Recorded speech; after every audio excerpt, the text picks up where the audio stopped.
വിഷ്ണുപ്രിയ വധക്കേസിൽ പ്രതി ശ്യാംജിത്തിന് ജീവപര്യന്തവും 10 വർഷം തടവും. തലശ്ശേരി അഡീഷണൽ സെഷൻസ് കോടതിയാണ് ശിക്ഷ വിധിച്ചത്. കൊലക്കുറ്റം, അതിക്രമിച്ചു കടന്ന് ആക്രമിക്കൽ എന്നീ കുറ്റങ്ങൾക്കാണ് ശിക്ഷ. കൊലക്കുറ്റത്തിന് ജീവപര്യന്തവും അതിക്രമിച്ചു കടന്ന് ആക്രമിച്ചതിന് 10 വർഷം തടവുമാണ് ശിക്ഷ. കൂടാതെ 2 ലക്ഷം രൂപ പിഴയും ചുമത്തി. പാനൂർ വള്ളിയായി സ്വദേശിനിയായ 23-കാരി വിഷ്ണുപ്രിയ 2022 ഒക്ടോബർ 22-നാണ് കൊല്ലപ്പെട്ടത്.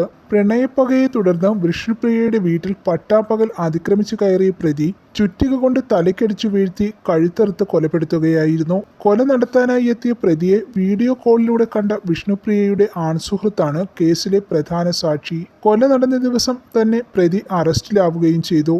എല്ലാം ഒറ്റയ്ക്ക് ആസൂത്രണം ചെയ്ത് നടപ്പാക്കുകയായിരുന്നു. 49 പ്രോസിക്യൂഷൻ സാക്ഷികൾ, 40 തൊണ്ടിമുതലുകൾ, 102 രേഖകൾ എന്നിവ കുറ്റപത്രത്തിന്റെ ഭാഗമായുണ്ട്.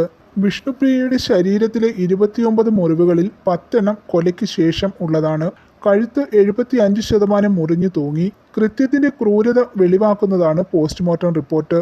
ചുറ്റിക, ഉളി, ഇരുതല മൂർച്ചയുള്ള കത്തി, ഇലക്ട്രിക് കട്ടർ തുടങ്ങി പ്രതി ഉപയോഗിച്ച ആയുധങ്ങളെല്ലാം വീണ്ടെടുക്കാനായി. ശാസ്ത്രീയ തെളിവുകളും കേസിൽ പ്രധാനമായി.